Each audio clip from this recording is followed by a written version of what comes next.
2020 is over, but despite a new administration, the new year has gotten off to a rocky start. To talk about the new year, the challenges, we are going to have Dennis Link, and we will be joined later by Vincent Thompson. Dennis Link is the voice reporter of WPPM Radio host, and Vincent will be joining us, and he's the principal of Thomson Media Man Communications. And he says that his opinions and his expressions are his own and has no connection with any other party. So let's get started. Are you ready? I'm all set, Amanda. Thanks for having us on the program. It is a pleasure. So, what do you think about the new administration and what it means for the country? Well, I think the new administration provides a break from all the Trump era, the chaos that was Hey, going on. everybody. Hey, how you doing, Vincent? I'm good. Welcome. I'm good. Hey, everybody. All right. Yeah. Good. So Amanda had asked us, what does a new administration in Washington mean for America? And I guess I was just getting the ball rolling. I guess the thing I would say overall in general, Vincent, is just I think it establishes a sense of normalcy. Contrary to the fact that there was, through the Trump era, a lot of chaos, a lot of invective. And it's not going to go away anytime soon, at least the invective part. But I think at least given Joe Biden's history of being a longtime senator and somebody who has a track record of being able to at least talk to people on the other side of the aisle, I think that's probably that characteristic will be a good start in terms of trying to tackle a lot of the big issues.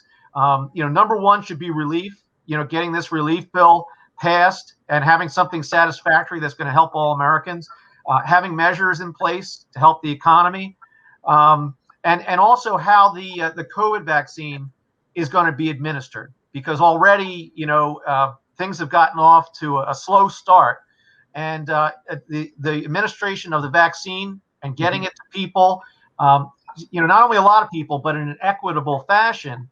Will be really key to the economic part of it, that I discussed, and then there's a whole bunch of foreign policy issues, trying to rebuild relationships, between the United States and other nations that I guess felt alienated by the previous administration. So, those are some of the things that I think are at the forefront that Joe Biden and his administration are going to have to tackle.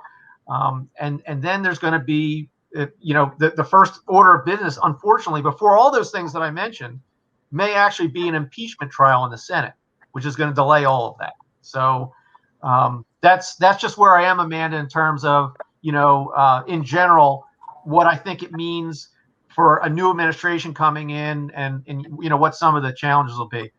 Amanda, as we say in politics, I agree with my esteemed colleague out in the other part of the city. I mean, listen, the Joe Biden administration has one big priority, and that is to end the pandemic, right? We should understand that we'll probably never get rid of COVID-19 as a society, just like we don't get rid of the flu and we don't get rid of other things.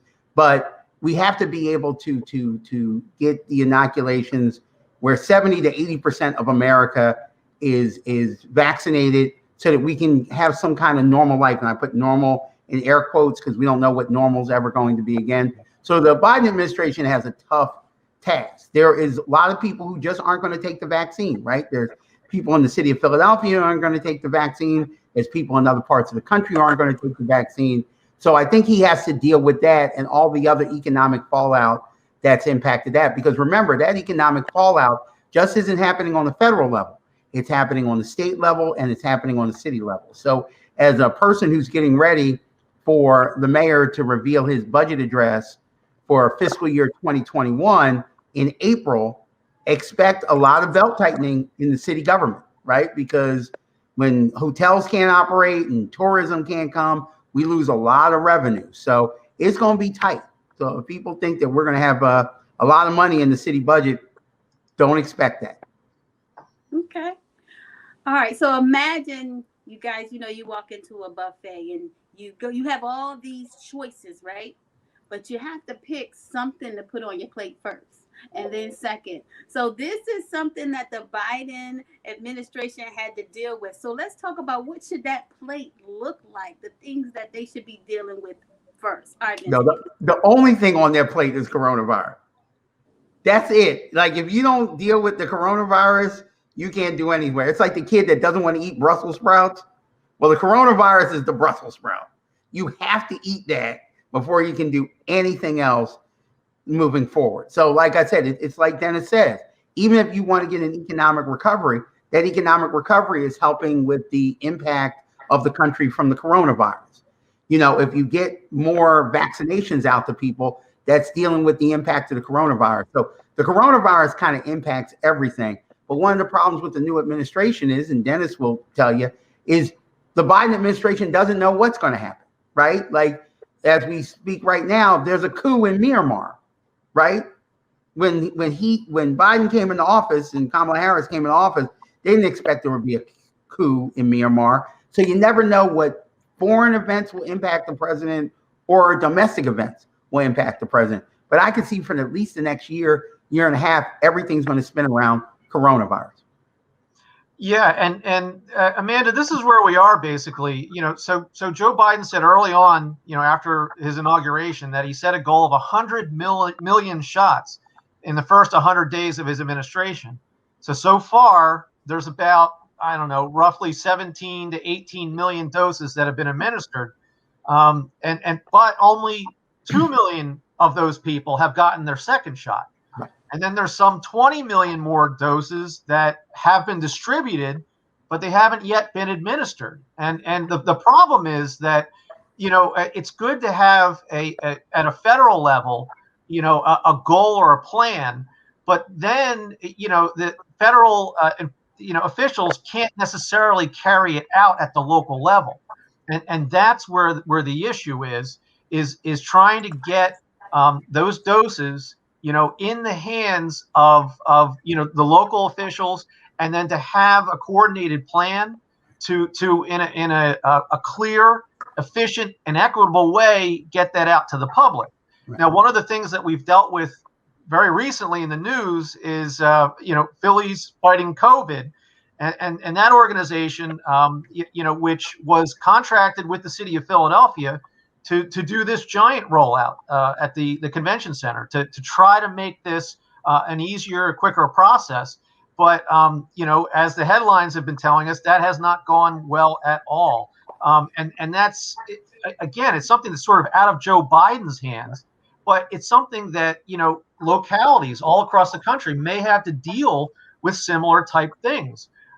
You know, where, you know, in this case with you know, Philly fighting COVID, you know, they said they were going to do one thing, but then they started doing another. So they switched from nonprofit status to for-profit, and then they updated their privacy policy midstream to sell information, you know, through its vaccine pre-registration website. So these are things that, you know, and again, I believe that the city is guilty of poor oversight, but it's also the first time around for Philadelphia and all these other localities in terms of doing this. So I think that, you know, the federal effort is one thing, you know, being able to carry it out locally is another. And I think that's going to be, you know, one of the challenges going forward, because, again, we're talking about 100 million shots. We're only at about 17, 18 million now. We got a long way to go. Let's tell you what's going to make it difficult here in the city of Philadelphia, right? Everybody wants a shot, right? Everybody's afraid of the coronavirus. They don't know. They you know, people want a shot. Here's the difficulty in Philadelphia, and I'm going to keep this real for people. The vaccines, you have to take 2 shots, right? Philadelphia gets 20,000 vials a week. You have to inoculate 1.5 million people. It's simple math. If you only get 20,000 a week and you got to give 1.5 million people 2 shots, that's 3 million vaccinations. People are going to have to wait. A good example, I work in the industry, I work in government. I'm not even on the list to get one because I'm so far down the list because there are other people that need the shot. So I only ask people this. I understand the frustration. I get it. But you're just going to have to wait because of math. Okay? Now, what happened with Philly Fights COVID was wrong for the health department. It's a black eye on the health department because you were basically trusting 22, 23-year-old kids to give out vaccines. I don't know who was thinking about that. I don't know who made that mistake, but a deputy commissioner has been let go. Philly Fighting COVID did give out 7,000 vaccines. But the question is, why were they giving 7,000 vaccines and the Black Doctors COVID Consortium, which is run by a board certified pediatrician, only got 2,500? And there are other hospitals that have gotten it and haven't gotten it to the people. So really, here's what's happened. Hospitals are giving it to their employees, right? City is giving it, the city vaccines are given to people who are like healthcare workers, right? Philly Fighting COVID gave it to general public, only 7,000. And then the Black Doctors have only given it to the general public. So there needs to be more coordination. If I was the health department, this is what I would do. I would take over the demand of all health shots because you're going to be darned if you do and darned if you don't. So you might as well take over the control. You might as well network with organizations that you know are legitimate. The Black Doctors Association, the Latino Doctors Association, the Asian Doctors Association, and target those communities. You know, let the Black doctors go to other parts of the city, that the Latino doctors be in parts of the city where Latinos are heavily at, because you want to have a trusted messenger giving you this information. And since we are a city of eds and meds, you've got hospitals all over. You then assign it to hospitals. And if they can do mass vaccinations at Dodger Stadium, I know we can do it in Philly. So I just think it needs to be more streamlined, more easier for people. But I'm going to warn people out there, and you're going to get mad at me. Until the city gets more than 20,000 vials, we're not going to inoculate everybody quickly. I know in some ways it's becoming a Game of Thrones where people are just trying to get the vaccine and go in line, but just mass can't get you the vaccine. So I need everybody to simmer down, relax, wear a mask, stay outside, wear 2 masks, and they'll get to you eventually. But it's just simple math that, you know, we can't. Like people are saying, well, Pittsburgh is able to do it. Pittsburgh has 300,000 people. We've got 1.5. So even if they get 20,000 vials in Pittsburgh, within a certain amount of time, they can get to everybody. But if you get 20,000 in Philly, you're not going to get to everybody in a week. It's just not going to happen. So I urge people just to calm down. We're going to figure this out. All right, let's get to a little heavier question. Going to start with you, Dennis. Should Congress pursue the impeachment of Donald Trump? Yes. Okay, so I definitely know people's opinion, the majority of people's opinion in Philadelphia. But what I'm going to say is based upon, you know, and again, I'm not a constitutional lawyer, but this is based upon my reading of the Constitution. And to me, I don't see that there is a constitutional authority to impeach a private citizen, a former president. In the Constitution, it specifically talks about President of the United States in any context of impeachment. So I'm not certain that it's even a constitutional ability of Congress to go after Donald Trump now at this point. And here's the other issue that I have. It's not just about whether or not they can, but it's also about whether or not they should. So when we started our discussion, Amanda, I talked about how, with impeachment, constitutionally, when there is articles of impeachment up and there is a Senate trial, constitutionally, that must take precedence over any other issue. So our sitting Congress people have no choice but to address that once it's introduced.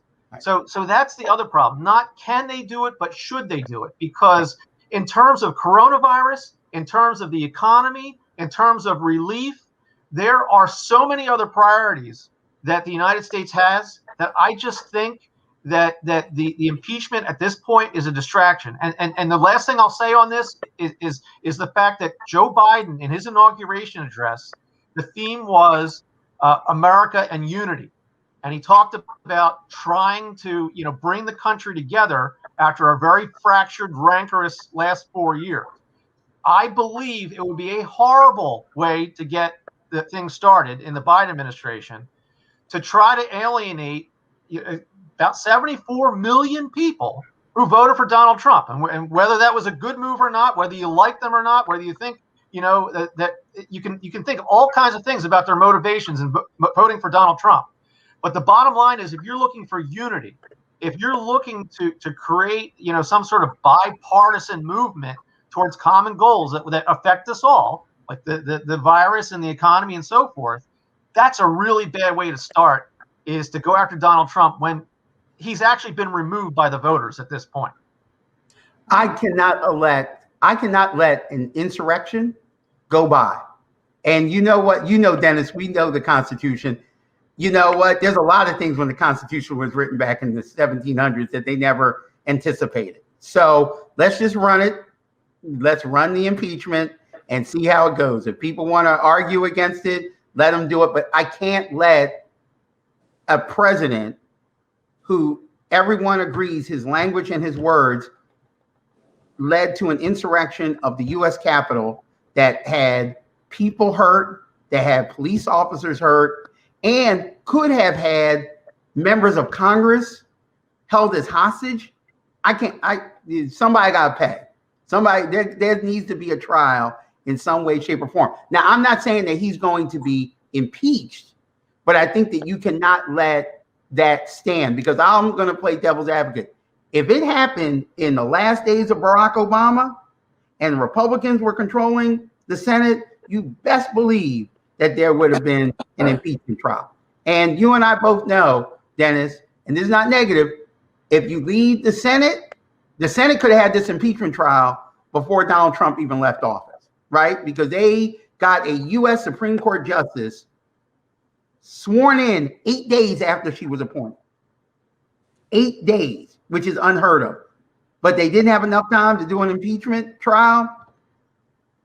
This has to happen. I don't think Biden wants it to happen. I think out of all the things that Biden wanted to do in his first 100 days, I don't think he wanted an impeachment. But you can't just let that stand. And there's going to be a local flavor to this too, Amanda. Bruce Castor, the former district attorney of Montgomery County, is going to be the lead attorney for the president in fighting the impeachment. So I think there's a good likelihood that enough Republicans will stay with the president, that he won't be impeached. But I don't think you can let something like this go. You got to deal with the impeachment. Gotcha. Yeah, and Vincent, the way I see it is the Department of Justice, in its role under the executive branch, they can pursue an investigation and they can press charges. And there's also a court system. I mean, Donald Trump can be criminally charged.